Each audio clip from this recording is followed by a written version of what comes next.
Good everyone, you're watching Creative Fixes. In this video, I'm going to talk about how to fix if your print spooler keeps stopping when you're trying to print a Word document in Windows 11. Now to resolve this issue, the first thing what you will have to do is you will have to clear stuck print queue and spool files on your computer. To do this, you will have to open the services window. You can do a right click on the start button and then click on run. In the run window, you will have to go ahead and type services.msc and then click on OK. This will give you the list of services which are currently running on your computer. In this list, you will have to locate for Print Spooler. It would be in alphabetical order. Do a right click on Print Spooler and then click on stop and wait for the Print Spooler service to stop. Once this is done, you will have to navigate to the path. I will also mention this path in the video description. All you have to do is you will have to do a right click on the start button and then click on run. Copy the path from my video description and paste it here. So basically you will have to navigate to c:/windows/system32/spool and then click on OK. This will take you to the spool location. Once you're on the spool location, you will have to locate for printers folder. Double click on printers folder. In case if there are any files listed here, you will have to go ahead and delete it. Once you have deleted the files listed in the print spooler, you can close this window, go back to the services window, do a right click and then click on properties and then click on start. So you're going to start the print spooler services which you had stopped and click on OK. And at the same time, what you could do is you can do a right click and then click on properties. Under properties, make sure your startup type is being set to automatic. Once this is done, you may click on OK. Close this window. You may try to restart your computer and then try to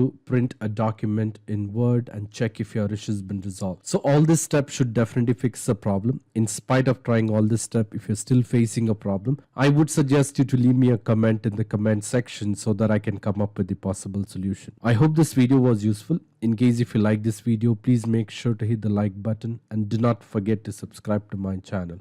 Thank you. Have a great day.